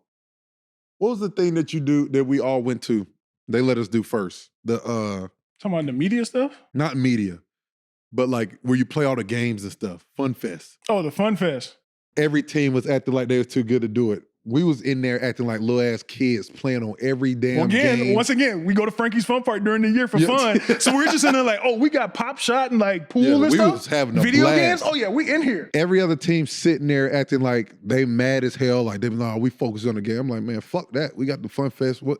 We don't play the game for another 2 days. As I said, we don't play for another couple days. Yeah, we got a whole day of media between the two. Like, tomorrow's not gonna be fun, and then we go to the media, act the fool again. Exactly. Like open practice, act another fool. Like, so we beat Syracuse. We got them. We knew that was a bit easy. We got them up out of there. Then we go to Nova. Man, when I tell you, most heartbreaking thing ever. Them motherfuckers. When I saw them post up Joel first play of the game. I will say this, they played their game plan to a T. Because they did not want me to touch the ball once. They didn't want Marcus to shoot. Like, they were like, yeah, if anybody's going to beat us, it's going to be him. That we want the rest of y'all to beat us, not those 2 light-skinned guys. We do not want them to touch the ball. Bro. Like, it took me, like, because I remember in the game, like, playing against Mikal Bridges. He's just undersized man. So like, I was a lob in that game too. Yeah, that's the one I caught like spinning in the air. Oh yeah, that was like, stupid. After that play, I was like, oh yeah, no, like y'all go come back to me. Like I got Mikal Bridges on me. Like at the time, I mean, he's a great defender now. But like at the time, I'm just like, oh yeah, no, he's too short. Like I'm about to go at him. Just throw it in here. Like throw it in here. Let me go to work. They didn't let that happen. Like I was like, they were very fundamentally sound. Yeah, very fundamentally sound. I'm going to be honest. I have done my best to black out that game. I can't black it out because it's always on. That's true. It's and that was on. your last game, so it's a little bit different. Yeah. I don't remember the end. Like I don't remember the last 3 minutes. Like Marcus told me we were down 10. I don't remember that shit. We were down a lot, bro. We were down a lot. Bro, they were cooking. Like, they were legit cooking. And then I ended up scoring the one to tie it. Not to tie it. I think it ended up putting us down. It might have been to tie it, or it was up, or like tied, or like we went up 2. Whatever it was. I ended up scoring the bucket. They go down, score again. I think to put him up, was it one? No. Because Marcus hit shot. Marcus hit a 3 to tie it. Yeah, so I can't remember what it was, but I scored the bucket before that, and it was a tough bucket. Just a, running hook, like off the glass. I was like, all right, cool. We get back down. Marcus hits the shot. Cool. And after that, I was just like. Brice, what did you think was said in the huddle? What I think was said was, I mean, listen, you can put the blame on me if you want to. No. Listen, I've said this before. Like, you can put the blame on me if you want to, but like, if you look at the matchups from the entire year of that personnel in the game, that's not putting blame on Isaiah or anybody else. Who's the 5-man in that lineup? You. Okay, who's the 5-man on that team? On Villanova's team at the time? Ochefu, yeah. So Ochefu's the one setting the screen for Archidiakono to come straight downhill. Yeah. Who's standing behind that? Like, whether I'm standing in the paint or not. Yeah. Who's the man that's there? Yeah. What are we supposed to do about somebody throwing it back to half court? How do you guard that? Yeah. Like, I'm not saying like, I definitely could have done something differently. Everybody could have done something different. Like, you don't sit there and practice like, this guy's going to throw it back to half court. He's going to cash it for game. Yeah. Like, I'm not going to, like I said, I've never made an excuse for it. I could have done better. Everybody, like, I could have been up there on the screen. But even me being up on the screen, what does that do? That takes your best shot blocker out of the paint. Who's to say Archidiakono goes by me? For sure. We hedge at the time, so there's nobody back there. Yeah. Like, I'm just saying, like, just think of those scenarios. Like, I thought that coach was like, hey, you're back there, you're the first line, you're the last line of defense. Nobody thought that, he's going to throw it back and he's going to shoot it. Like, everybody's like, all right, cool, we're going to overtime. After Marcus May, I was like, we're going to overtime. Give me the ball, we're going to win this game. But he throws it back and everybody's like, oh, shit. Like, no, listen, from what I remember, this is the only thing I remember from that part. And I know I said I blacked out, but this is the only thing I remember. I remember coach saying, Brice, if they go to the basket, block the shot. I remember him saying that. That's basically what I got from him. He was like, if they come straight at you, you block it, we go to overtime. Yes. Because at that point, because he said, Ochefu's not going to do anything up there. Yeah. So it's like, you have him, you guard whoever, he's going to set a screen. You just be there. Be there and be ready. And I was like, all right, cool, I'm going to be ready.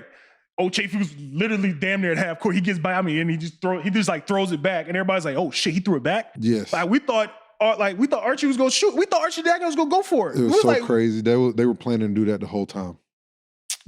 Hey, listen, at the end of the day, you can plan it all you want, but like, they don't make that shot again. Like, Isaiah got a great hand. Great hand.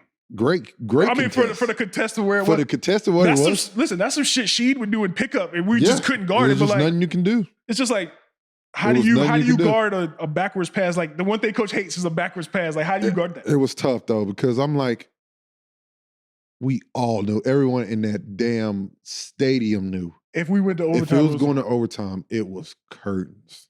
Yeah, no, we had just started figuring them out. It was curtains. Oh, we was about to beat the shit out of them boys. But it happened. It is what it is.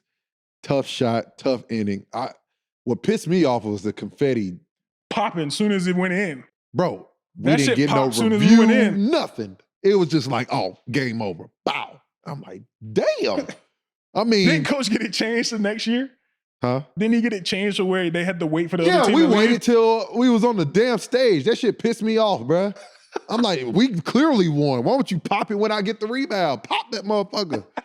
Bro, I was mad as hell about that. I ain't gonna hold you. Moment, though. Huh? Made for a nice visual. No, it was. It was. I will give you that. I will give you that. But which one are you talking about? Ours or theirs? Theirs. Fuck that, huh? Man, fuck that. What's wrong with you? Confetti drops? No. I say this. Visual. I say it was tough as hell, but fuck that. Yeah, that visual. That visual. But tripping. Yeah, but what was your thought process after that? Because you go into the league, you're you go into the league, you're a first round pick. Dude, I don't remember half of anything after that shot win. I don't remember. Only thing I remember the media came in. I had to walk away and start crying. I just started crying again. Uh-huh. Like, I was crying the whole time, but like, I didn't want to do media. Like, I couldn't answer questions. I was like, bro, I don't know what to tell you. Like, And then like every time we talk about it, I remember they were like, yeah, Michael Jordan came in, he said something to the team, and I'm just in my head, I'm like, why the hell did he come in here? Like, what does he have to say to us? He's won everything. When has he lost anything like this? Like, what does he have to say to us? But like at the same time, I'm just like, I just lost my last game ever. Like, this is the one thing we talked about doing the previous year. We were like, yo, we're coming back. Everybody's coming back. We're going to go win this thing. Like, we knew we were going to do it. Like, that was just I just don't remember. Like, everybody's like, oh, this and that. I'm like, bro, I don't remember half of anything. To be completely honest, that was the hardest thing because I'm like, Brice and Marcus and Joel, and y'all have been through everything. Bro, we went through the 4 years that y'all went through, the ups and downs of that shit was insane, bro. Like I said, when we lost to Wisconsin, I remember we all were just on the plane back. We're all like, bro, we can do this shit. Like, because we were like, we should have beat Wisconsin. Like, we should have beaten them. But we would have packed Arizona up. Yeah, like we would have. Yeah, that was. We would have put them in a backwood. Yeah, no, that game wouldn't go. That game wouldn't go get past the halftime. Yeah, we would have beat them. Especially on a neutral site. Yeah, that wouldn't get past halftime. But I blanked out. I don't remember half of that. I just remember we got back to the hotel. We were just in like the little area. We're all just like having fun, like nothing happened. Like we're just in there hanging out with each other again. Like, I mean, it was tough. It was definitely a tough moment. It was like, it didn't feel real. It didn't feel like a real moment. Like, damn, did we just really just lose like that? Yeah, especially after that shot Marcus made. Yeah, bro. Listen, when I tell you that shit gave everybody hope on our bench, we all looked at each other like, bro, we're going to overtime. We're winning this game. And we don't care. How do we get over something like this? I mean, you win it like you did the next year. Yeah.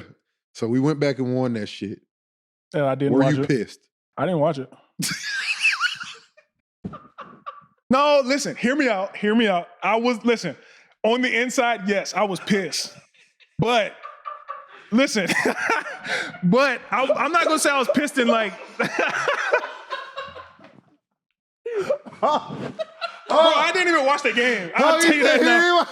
I didn't even watch the game. He knew he was. Bro, you remember I came to the Duke game? You did. I came to Duke game. I was still cool with you. I was good with it. No. You was cool with us for sure. No, I was fine with it. It's just I didn't fucking watch the game. Like, I watched the Final Four game. I was like, all right, cool, tough win, whatever. And I was like, man, they get past this one game. They win in this shit no matter what. I don't give a fuck what nobody's saying. And then on top of that, I probably had like practice or something, like, because I was playing overseas. So I probably had something to do. I don't exactly remember, but like, I know I didn't watch the game because I was like, y'all go win. There's no point. Like, y'all have the same team except for two people. Isaiah finally came into his own. Fucking Joel's making shots. Justin played the fucking season of his life. Oh my God, he was cooking. Like, that boy was cooking. Like, he played the season of his life. Like, he was hot though. On the inside. I was like, why can't y'all? I was more hot at Justin. Because I was like, why the fuck could you shoot like that last year? We just needed a couple of them to go in and we'd have won more games. Like, what the fuck is going on? Or like, Joel, like, damn, bro, why couldn't you have your All-American season last year? Like, we needed it. Marcus got hurt in the beginning of the year. Now I got to play Superman for half the year. Like, what the fuck? Oh my God, that is fucking hilarious. I didn't even watch it. I didn't. Listen, I was happy for y'all, but I just didn't watch it. I couldn't. Bruh, I know you and Marcus text each other like, look at these motherfuckers here, bro. I don't remember. I think he watched it, but I didn't. He was like, you gonna watch the game? I was like, no, I ain't watching. They gonna win it. I was like, no, they're gonna win the game. Well, I'm gonna watch that shit. I wanna watch them celebrate. We could have did that shit. Like, come on, bro. I'm not watching that. Like, oh my God, man, I'm fucking crying right now. I'm just saying. God. That is hilarious. Listen, you guys know what time it is.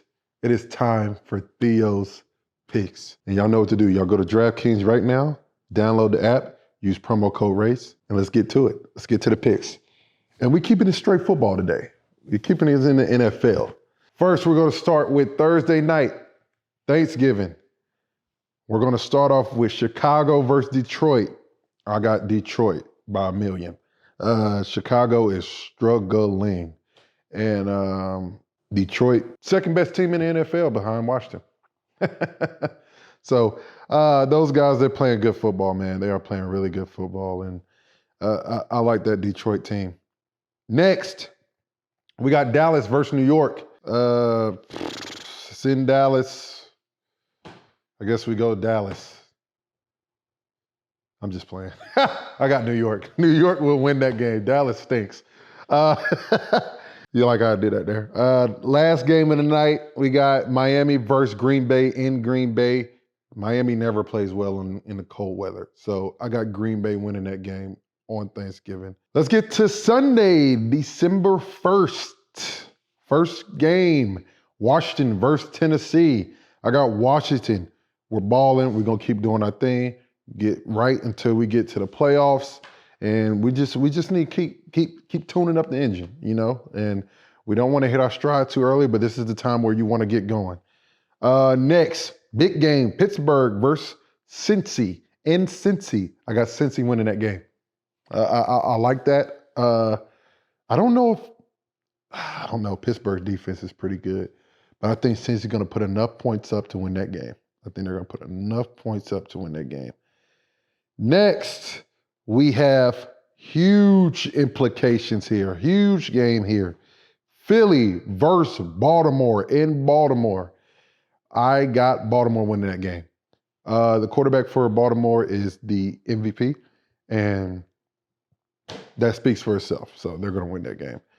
And last but not least, San Francisco versus Buffalo in Buffalo. I got San Fran getting hot at the right time. They're going to do their thing. They're going to go to Buffalo, and they're going to beat them. I don't really know how good Buffalo is, in my opinion. I just don't see. I got to see it in the playoffs. That's all I got to see. But I got San Fran going into Buffalo and getting that win. I think it's going to be a great game, and I'm looking forward to it. And y'all already know that's Steele's Picks. Y'all know what to do. Y'all go to DraftKings right now. Download the app. Use promo code RACE. Now let's get back to the episode.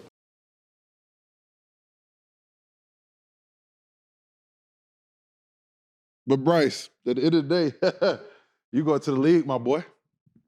Going to the league, tough loss. It is what it is, but the next step. How many workouts you do? How many workouts did I do? Whew, man, at least 12. I had a bunch. Yeah. I had a bunch of workouts. Didn't work out for the team I got drafted by, but that's a whole nother. What the? That's fuck? a whole nother. That's a whole nother thing. I didn't even. We have that happen on here all the time. Bro, I didn't talk to him. Bro, I didn't even talk to the Clippers. Like, I didn't even know it was a thing. Like, draft day comes around. I'm like, all right, cool. Like, so at one point. First of all, before you get there, what was your worst and best workout? The worst one was the first one because I didn't know. It was Phoenix.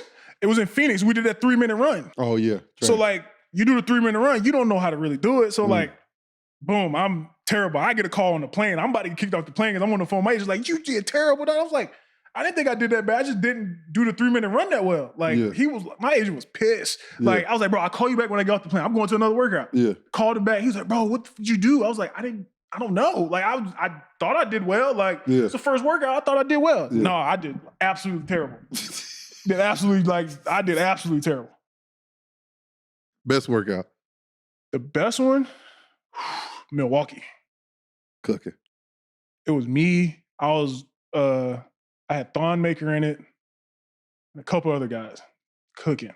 I was like, oh yeah, this might be it. I was like, this is the one. Like, I'm in there going crazy. Darvin Ham was the coach at the time. So he's the big man coach. So like, he was the one running the work. I was like, oh yeah, I'm doing pretty well. Like, I'm doing this, that. Me and Thon going at it. The only thing Thon got on me is a jumper, and he's a center, and he's 7 foot. Well, those three things. Yeah. That's the only thing he got on me. I was like, bro, I'm more physical. I can do all these other things. Cool. Good. Yeah, that was the best one. And then where else did I go? I went to Toronto, Orlando, San Antonio. I thought San Antonio was a really good one. I thought I was going to get drafted by San Antonio.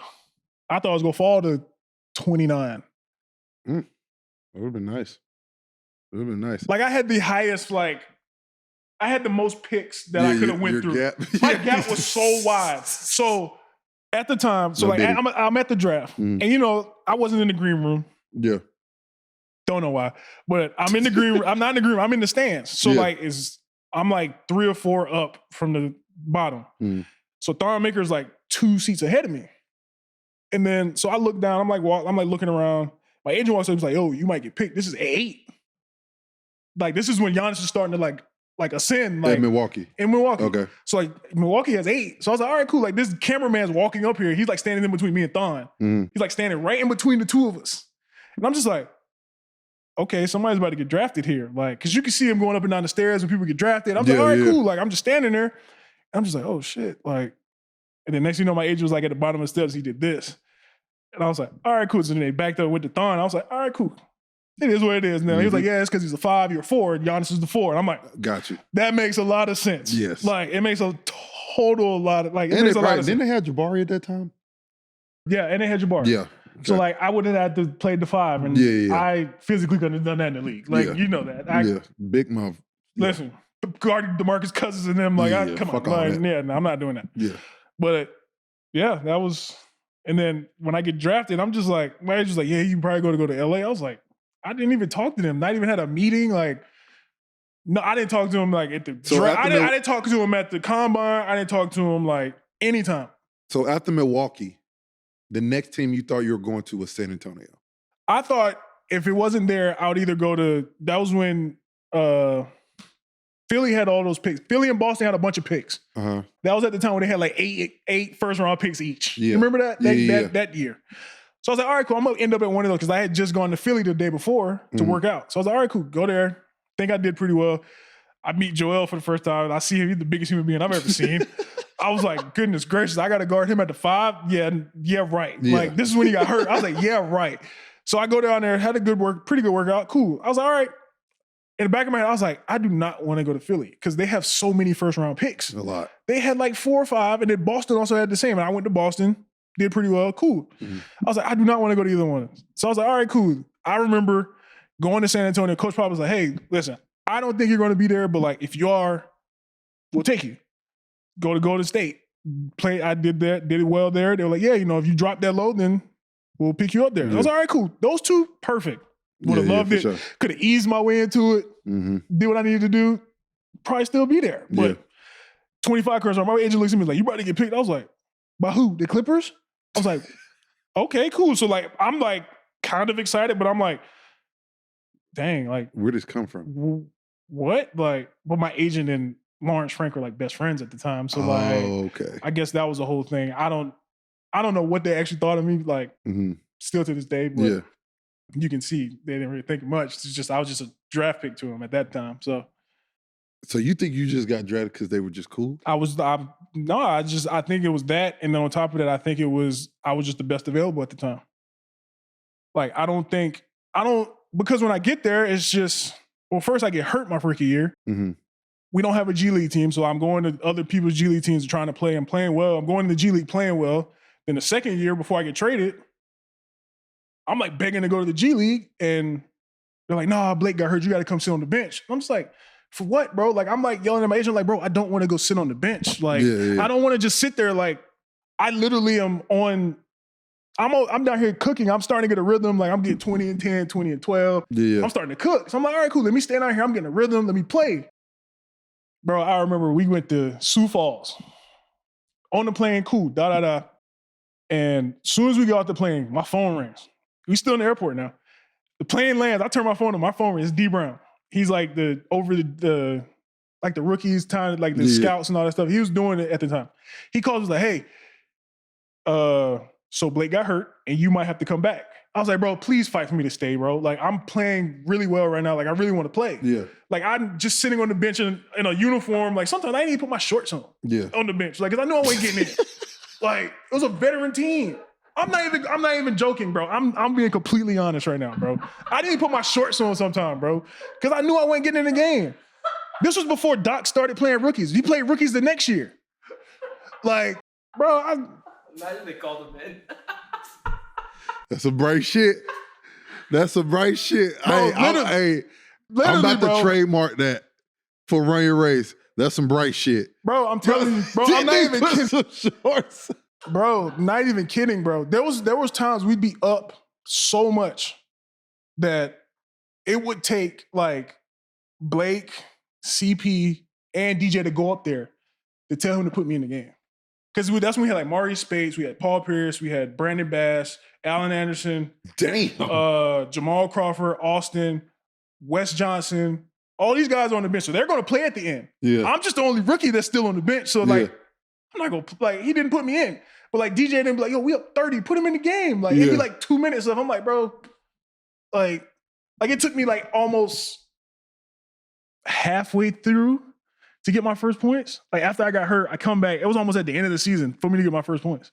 Like this is a really good team. We really good Clipper team. Like we won a bunch of games. We're top in the West. I didn't get in the game. This is when he didn't play rookies. But then the next year he had to play rookies because Chris left. That's when Sindarius and Juwan get there and they're playing. Like how was that team? The Clippers team? Yeah. Loved it. I loved them. That had to be one of my favorite teams to be on, even if I didn't play. We barely practiced. Like, yep, that's up Brice Alley. No, but like I still had to work out. So like if you were to go back and ask like all the like training staff, I was in the gym the most out of everybody on that team. I was always there, worked out. Blake came in and he worked out. I'd work out with him sometime. I worked out with CP sometimes. I'd play one-on-one with Wes. Like me and Paul Pierce would always play one-on-one. Like I was always there. Like I turned into an actual gym rat then. Like you said, in college, y'all used to go to the gym. I'm like, nah, I'm good. I'm about to play the game. No, I wasn't in there motherfucker either. Exactly. So, listen, like Marcus and Joel, like we first get there, like, yeah, we're going to the gym. I go to the gym one time with them. Yeah. We ended up getting shots up. I'm just like, this is pointless. Like, what am I doing? Like, this is not what I'm going to do in a game. Like, you guys are here getting shots up. I'm not going to do that in a game. Yeah. So like, I was like, I'm not going back. So I just didn't go back. Yeah. Like, I didn't go back to the gym with him. I stopped going to the gym. Yeah. And then eventually I was just like, all it is a turnaround jump hook and, you a end turnaround up jumper. perfecting that, yeah. But you do know, like, you remember, like, when Coach Davis was there, I would shoot with Coach Davis after practice. Like, but it was just like, bro, we had shit to do after that. I wasn't going to stay in there all day. Like, for sure. We was already in there 3.5 hours with Coach Williams anyway. That's like, a fact. We did not want to be in there after that. Bro. I used to be tired as hell after practice, bro. Man, there'd be times we'd be late to tutoring because we'd be laying on the floor for years sometimes. On the floor, bro, just stuck, just hurting. And don't let you have to lift after. Might as well do it tomorrow. Yeah, you tripping. What? How crazy was it watching them every night? Boy, young Chris. Bro, it was so impressive. Like just watching how this was DJ's first team All NBA year too. Yeah. First time being an All-Star. Bro, watching him command the defense or like just how athletic he is at the size build that he has. I'm just like, bro, this is impressive. And then watching Blake like just toy with people. He's just fuck around. Like he would just toy with people and like it just looks so easy. Yeah. And then like you say, it just fell apart at the end. Like what y'all lost in what round? Cause y'all beat. They lost to the Jazz. You lost to the Jazz at home. That's when Don went great. Did Don go crazy? It was Joe Johnson. Oh no, it was Joe Johnson. He did go crazy. No, Donovan went. He did pretty well, but like Joe Johnson was the reason because he was he was a problem. Oh my! And that's when CP had gotten hurt, and then Blake ended up breaking his toe. Mm. So like it was already stacked up against us after that. Like once Blake got hurt, it was like, all right, well, we gotta. No, Don wasn't there yet. It was just Joe. It was just Joe Johnson. He was frying them. Yeah. Rodney Hood was on that team, right? I think that might have been his breakout year. That might have been Rodney Hood's breakout year. Yeah, Rodney Hood was cooking that year. Did you know it was going to be over with after that? For the Clipper team? Could you sense it? Because it don't really make sense. They were very good. I don't know if I can sense it, but you could definitely sense there was something wrong. Mm-hmm. Like whether it be egos or like just the way certain people talk to other people, like you can just tell. Like after certain losses, you could see. Like say somebody does bad, like Chris would say something like, or like for example, like Chris would say something to Blake, or like Blake would say something to DJ, and then they have an attitude, like stuff like that. Yeah. But like I can't really say what exactly happened, but like you could just tell sometimes that something was off. Yeah. And I mean, it ended up being just injuries at the end, but like you could tell something was off at times.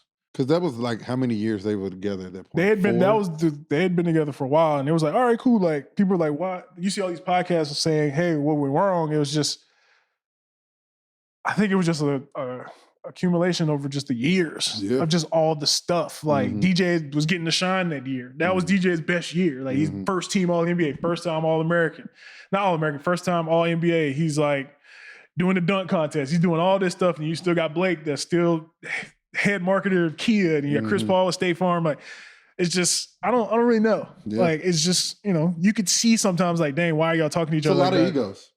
It's definitely a lot of egos. A lot of star power. You got Jamal Crawford coming off the fucking bench. Best human being on the planet. Oh, unbelievable. Nicest guy ever. And the most unguardable player of all time. Yeah, unbelievable. I hated playing one-on-one against him. Oh, yeah. Between him and, it used to be me, him, Wes Johnson, and I think Paul would play every once in a while, but like, all the time it would be like me, Wes, and like Paul that would play. But every so often Jamal would jump in. There's no point. Like he's gonna do what he does, and he's gonna jack it up. He's gonna shoot it to the moon, and it's gonna go in. And you're gonna be like, he's like, I'll work on that. Like, it's annoying as fuck. Talk about the trade though. You're with the Clippers. Crazy. So the trade, the day of the trade. So I'm playing in Ontario. This is when the Clippers finally get a G League team. I played with Marcus in Salt Lake. I ended up going up there right after I got hurt. I played with them for a little bit. I played Santa Cruz? No, I went up there to practice with them. I only played in Salt Lake. So when the Clippers finally get a G League team, I was like, all right, cool, bet. But this is going into the second year. They had already traded Chris. They got like Montrez, Sam, all these other guys.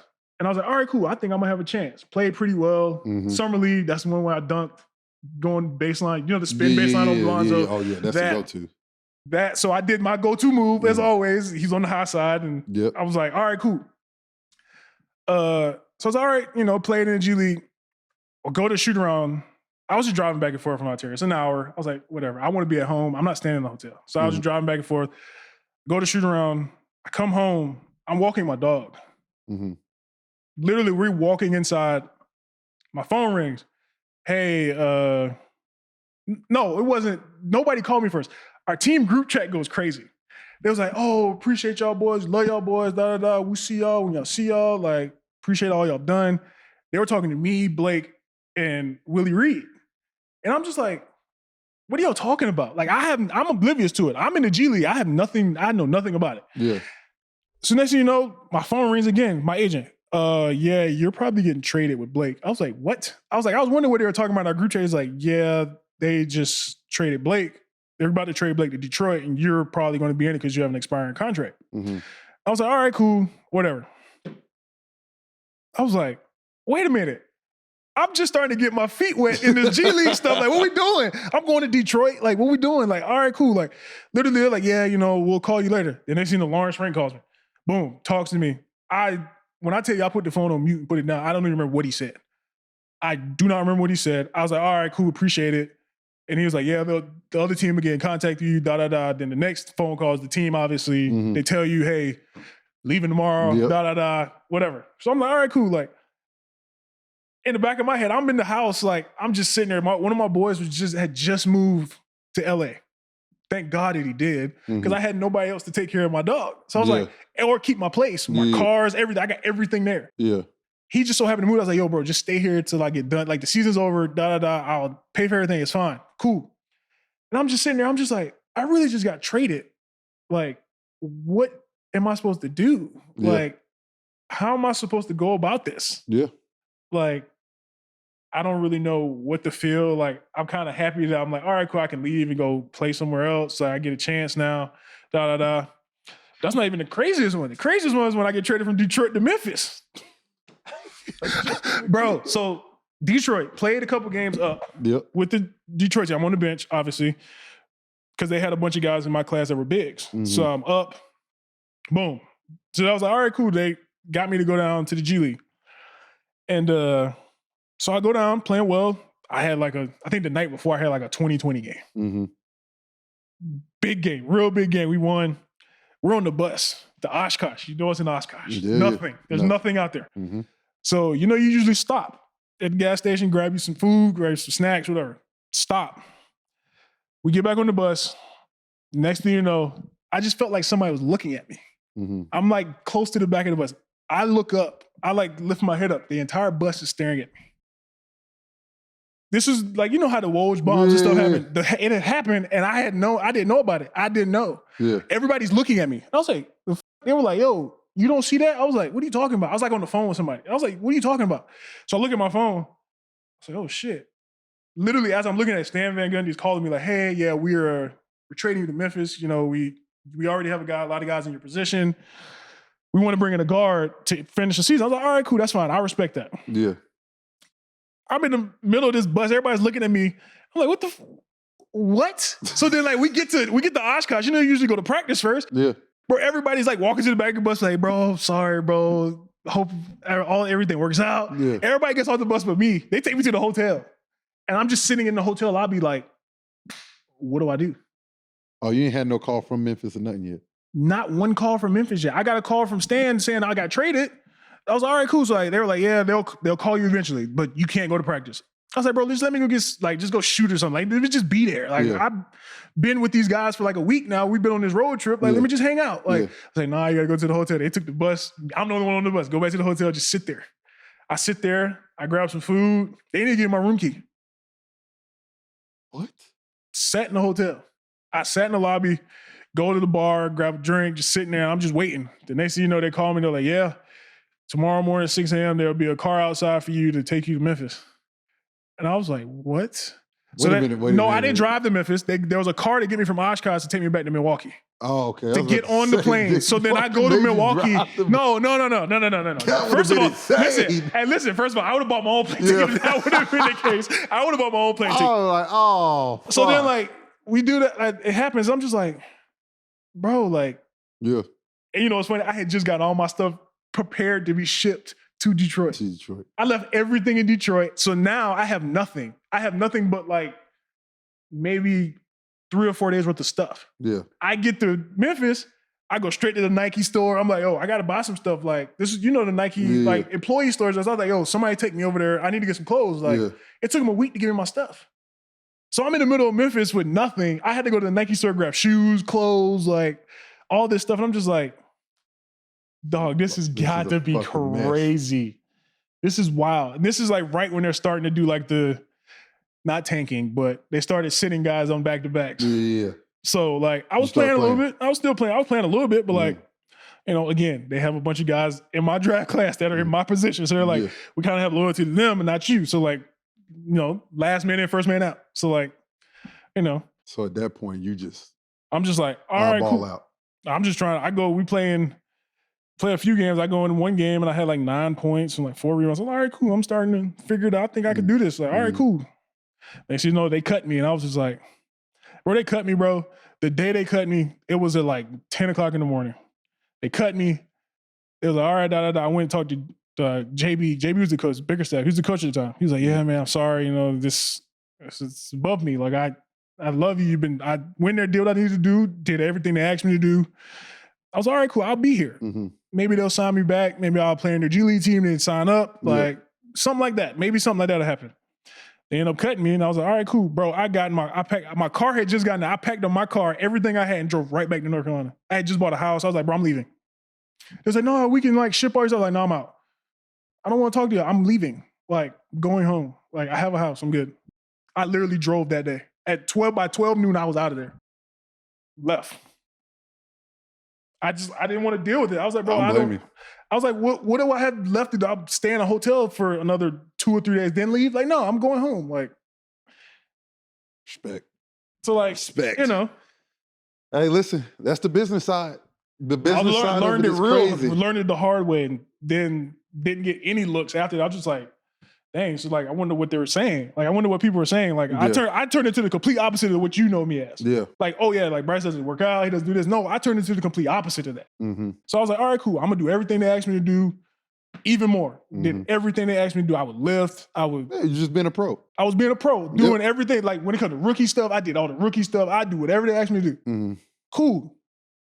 Next thing you know, I'm just like, dang, I don't get no looks. Like, not even like a camp something, like a G League, nothing. Like, so I was like, all right, cool. Like, trying to figure it out. So. That's crazy, bro. Well, tell the people where you went from after that. So and then I ended up, after that, going to Puerto Rico. That went completely left. That one went completely left. So I get to Puerto Rico. So this is it's almost like an arranged thing for me to go there. I'm supposed to be the best player on the team, supposed to be one of the highest paid players in the league. JJ Barea's parents owned this team. Yeah. So me and him had the same agent at the time. Yeah. Cool. They worked it out for me to go there. Yeah. So then I get there, boom, not playing at all. I'm talking about when I get in the game, the crowd is going crazy. Yeah. In the third quarter, I didn't play 1 minute. Crowd's going crazy. Come to find out, the guy that was the coach at the time was like a national team coach for Puerto Rico. So he was bringing guys in from that he wanted to be on the national team. So he would play them and not play me. But the owner is the person that brought me here. So it's like, all right, cool. Bring me in, play or whatever. I played one game. The guy gets a foul trouble, and I actually play. I had like 21 and 10. That was the only game I really played. Didn't play anymore after that. And then eventually they were just like, yeah, we can't really get rid of the coach. So they were like, yeah, we'll just let you go. Boom. So then that was over the summer. Because that's a summer league. Yeah. So then end up going to Italy. Go to Italy. Just balling there, having the best time of my life. Cities on the water, having the best time of my life, playing. But the whole point of going there was to leave. I was in the second division in Italy, so I was like, yeah, I'm going to just play well enough to leave. Yeah. So I ended up playing well enough and ended up leaving, going to France, and then COVID happens. Damn. What team in France? Corral. Okay. Big May played on Corral. Got you. I think David Noel played there too. A few of the Carolina guys played there. But played there. The best division in France, played there. Played well. COVID. First couple games was averaging 20 and 10. Cool. I was like, all right, cool. Then, COVID happened. Nothing. So then ended up waiting a while. They ended up in Ukraine. Ukraine was another one that was just like, I shouldn't have did it, but I needed to just play. Yeah.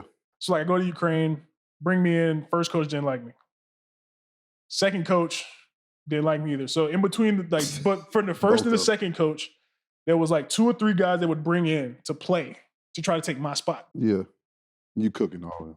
But they couldn't take my spot was the problem. Yeah. I was the one cooking. I was cooking. They would play okay, but they just couldn't take my spot. Yeah. So then end up playing well, But then it turned into if I don't play well, we don't win. So then it's all right, cool. But they kept bringing people in.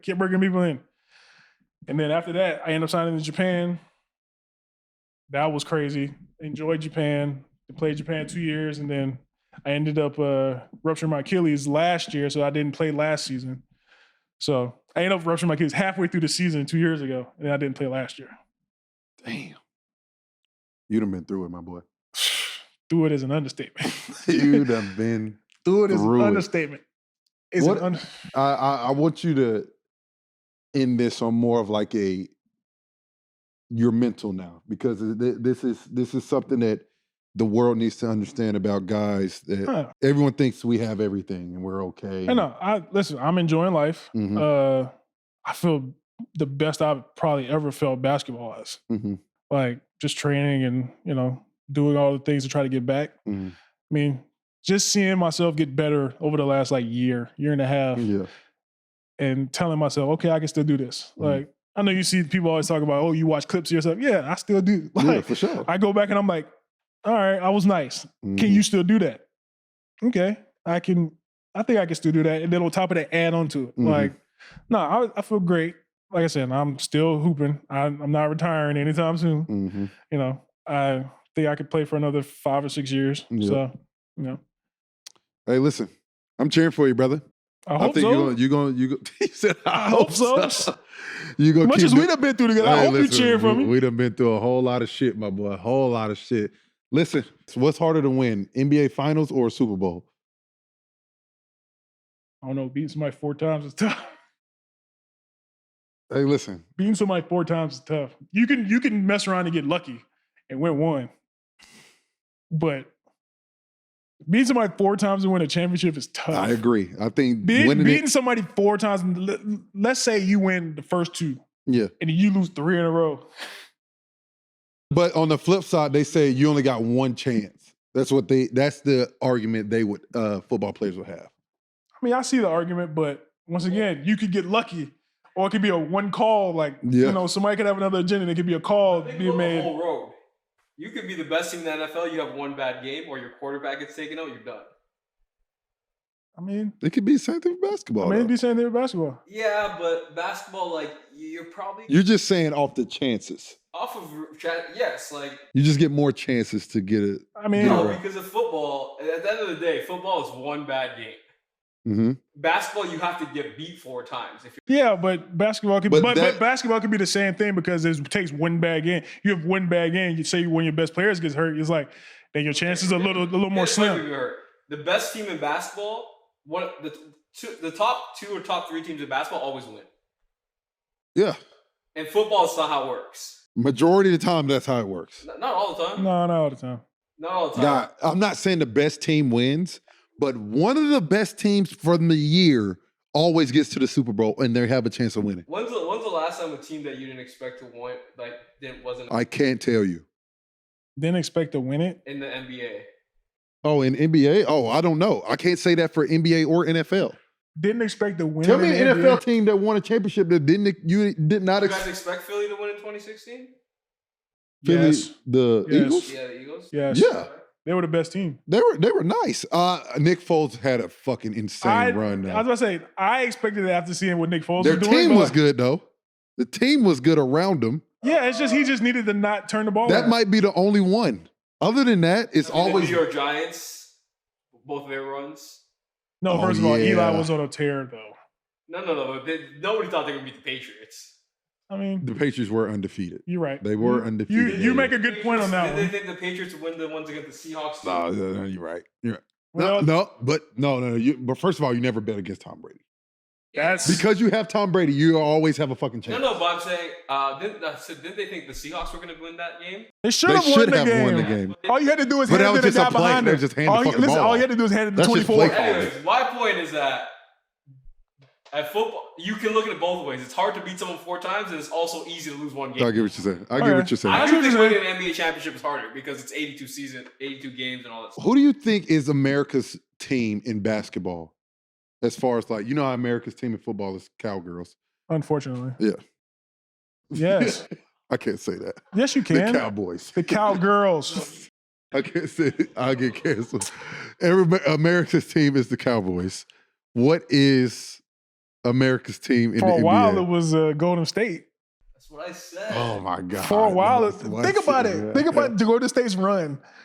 Right. It's not Golden State. It's the Lakers. Oh, I mean, obviously. looking like all together, yes, it's the Lakers. But listen, you can admit for a while it was Golden State. From 2015 to 2020, it was the Golden State Warriors. When them and LeBron were playing against each other every year, it was Golden State. Because nobody wanted LeBron to beat MJ's championships. And you know that's true. Y'all got an argument. You have an argument. I'm gonna say obviously the Lakers are, but you know. But everybody says who do we have on the pod last? Anthony. He said everybody cheers for the Lakers globally. Well, that's not America's team. That's the world's team. Yeah, it's the world's team. No, but America, bro, if you go to every Laker game this year and you let me know if it's packed. Oh, for sure. But I'm saying if you're talking if you're going to say that, then yes, it is the Lakers. Because the Lakers travel like the Cowboys fans. Yes. But so do the Warriors fans. Do they not? It's not those are the same. Steph fans. It's not the same. Those are Steph fans. There's a difference. Not the same. Those are Steph fans. Not the same. Those are fans that want Steph to do well. Yeah. That's almost like the Caitlin Clark effect. Literally fans go to see Steph shoot it from 40. Like, they don't go to see Golden State. Like, not to say they're not a good team to watch, but you're going to watch Steph at the end of the day. I feel that. Well, that's another episode of Run Your Race with my boy Brice Johnson. Listen, DraftKings, we appreciate the love and the support. We're going to keep this thing rolling. I told you we're getting bigger and better. We had a first team consensus All-American. And just Brice being Brice. Just Brice being fucking Brice. We out. Peace. Brice, that was good, bruh.